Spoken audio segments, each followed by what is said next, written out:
Hello everyone, it's Brenda with Stampin' Up. Today I have a fun fold card for you and I will be showing you how to make it. It is an older style that was come out a few years ago, I think with the ornate layer dies that uses not cardstock, DSP and a zigzag fold. And it's very versatile. You can make it open, all open like that. You can glue this part down and just have this open. There's all different ways you can do it. You can even glue the sides and make little pockets. So this is what I came up with first, was this one. And it's very pretty, but I forgot that this paper is already retired, so I decided to make another one. And so I used Awash and Beauty again, and I came up with this one. And so this is what we're going to be making today. So the first thing you're going to need is your DSP, which is 5 1/4 by 11 3/4, and you're going to score it at 1 3/4, 4 3/4, and 7 3/4. And then you are going to fold it like this. You're going to valley fold first, and then mountain fold, and then valley fold so that you have the zigzag fold, okay? You're going to need balmy blue. This is if you want to make the exact same card. Of course, you can use any DSP or cardstock that you like. But I used a balmy blue card base, 4 1/4 by 5 1/2. You need 2 pieces of balmy blue cardstock for cutting out the scallop dies. They don't have to be exactly this size, but they need to be at least 3 1/2 by 4 3/4 and 3 by 3 3/4. Okay. And then same thing with the white. You're going to need 2 scraps of white to cut out the other pieces.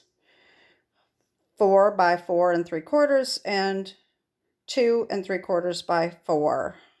Okay. You're also going to need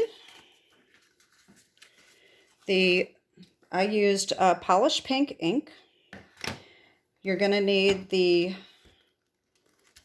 contour dies. You're going to need these 2 right here and the scalloped edge. All right, you're going to need these. You're going to need artistically inked, this one right here for the background on the sentiment. And then my sentiment today is from Charming Sentiments, wishing you everything wonderful. Of course, you can use any sentiment you want. It doesn't have to be what I'm using. So the first thing you're going to do is you're going to take that cardstock, like I said, and you're going to valley fold like this, and then mountain fold and valley fold so that you have this like this, right? You're going to put it on your cardstock base, like so. And I should have white behind here so that you can actually see what I'm doing here. You can see the blue. And then you're going to cut out your pieces. All right. These are going to be layered, and they're going to be tucked right in here, like so. All right. Of course, centered. And then this white piece, which you're going to, I forgot a set. You need the florets dies. And here I am. It's messed up already. Okay. Framed florets. I forgot. This was not in my pile. You're going to need the 2 oval dies from that. Sorry about that. Okay, so you're going to take the white piece and you're going to cut this oval. Now, if you want to, you can have a smaller piece and just cut the oval part, because that's all you're going to need. You don't need the frame. We need this piece here. But if you put it here, then you're going to have a white frame that you can use for something else. So that the choice is yours, whichever way you want to do that. And then you take your other balmy blue and you cut this. Okay. So what you're going to do is you're going to stamp on here and you're going to layer this on, and it fits pretty well. And the thing I like about using this instead of the inside of this is that it gives you a little wiggle room. So if you don't stamp completely straight, it doesn't matter because you can kind of move this around so that you can get it looking straight and you're not going to be able to tell. And then of course that's going to go on here like that. Okay. Now there's two different ways that you can do this. If you want to take your cardstock and stamp it first and then cut it so that you don't have to try to line this up, depending on what ink you're going to use. For my card, I use the Stamparatus so that I could get this really dark. So it might be easier to use the Stamparatus, stamp this first, and then cut it out. So let's do that right now. All right, I'm going to put this stuff aside. So I have my Stamparatus set up here with my cardstock, and I have this layered on here. Now, the problem with doing it this way is you're going to have to make sure that you have that centered and it's going to be big enough. So I think if we, if you lay this on here, ooh, I forgot about the magnet. Maybe it is better to use this. All right, you're going to make sure that that is going to be big enough. It's going to stamp right in the middle like that. Okay, so that should work. It also helps if you have a case to put under the edge here so that you can ink up a little easier. Hope this is coming on the video. So you take your polished pink and just ink this up and press that a little bit. And that's not bad, but I like it darker. I like it to be, very noticeable because we're going to be stamping over that as well with the artistically inked stamp. So I'm just going to go ahead and ink and stamp it 3 times. All right, that's pretty dark. That's nice. All right, so that doesn't look too bad. Now what I like to do with this when I'm done with it, I don't always clean this up right away, so I just take this off and I put it like this, and then I put it aside. That way if I want to make another one, it's already on there the way I want it. And then when I'm done making the cards, then I clean it up. So then of course you're going to line this up so that it is as centered as you can get. And I like to use just a little bit of washi tape so that I can hold this down. All right.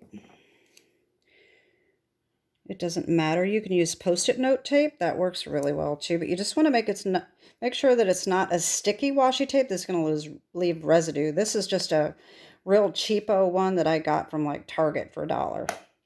And they're not very sticky, so they work pretty well. So I'm going to run this through my machine.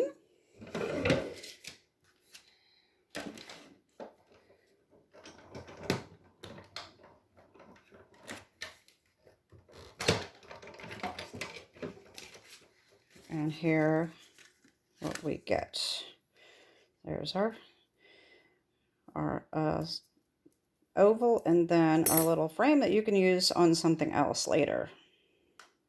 But this is all we're going to need right here. So then we're going to take our artistically inked, this one I showed you, and you're going to need a piece of scrap paper. And what you're going to do is you're going to stamp off a couple times to make this really light. So I'm going to ink this up. Stamp off, and then stamp over that to make it a little bit of color right there like that. See how easy that is? And that will blend right in a little bit with our card. And then that way we can layer that on just like that.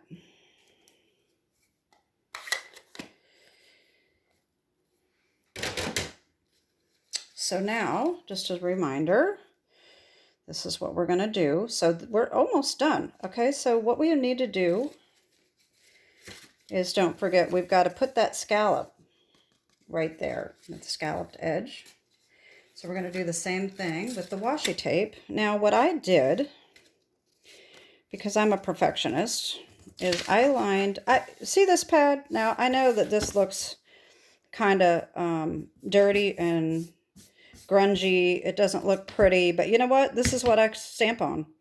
I use this self-healing mat all the time, and I just clean it with alcohol when it gets dirty. So I thought, you know, why have to have it all nice and pretty? That's not the way I work. So I'm not a fake person, so why should I pretend to be nice and neat? I'm not a neat crafter. I'm a very messy crafter, and I try not to be on camera, but I am. So I line this up so that it is centered, so that I can line this up and have that as centered as I can possibly get it.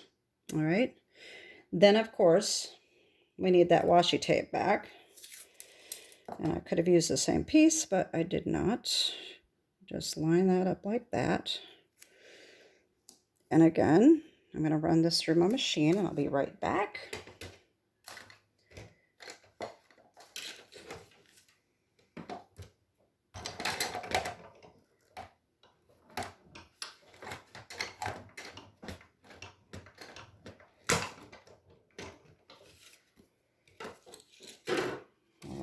So that, see how pretty that looks? I just love this little scallop piece.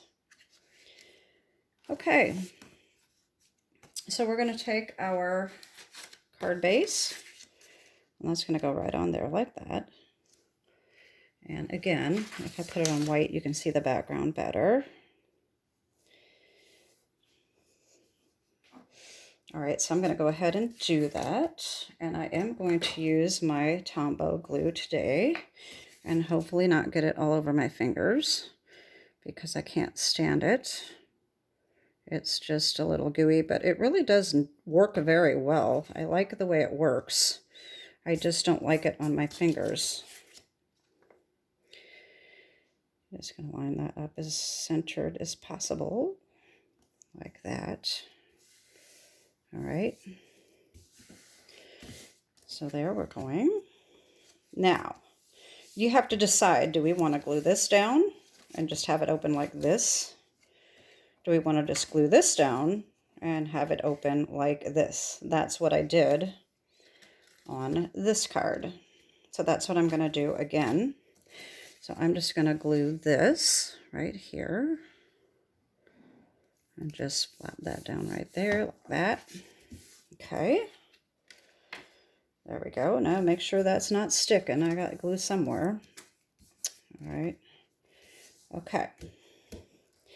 Then you can glue these two together first, or you can line this up in here first. That's what I like to do.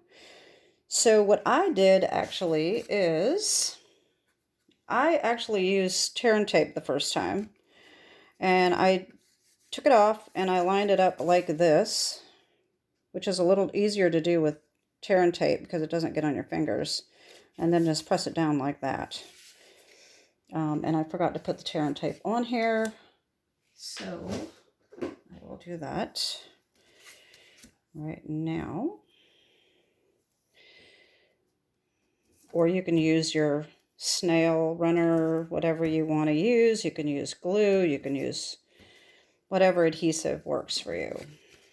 But I kind of like the tear and tape because it's quick and easy, and you can touch it. It doesn't stick to your fingers. So we line this up like this so that it is centered. And you just want these little stitches to show just a little bit. And then just press that down like that. See how easy that is? Now I will use the glue for this piece. All right.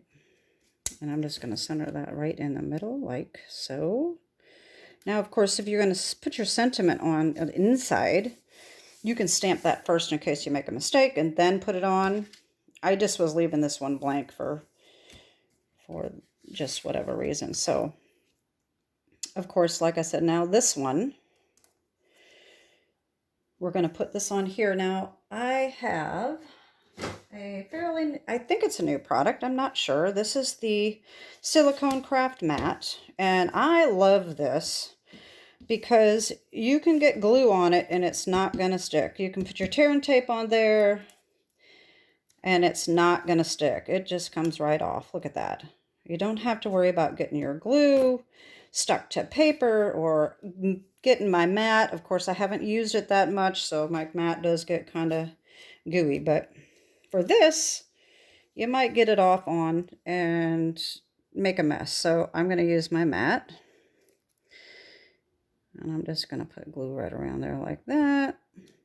Yeah, then I'm going to get too much.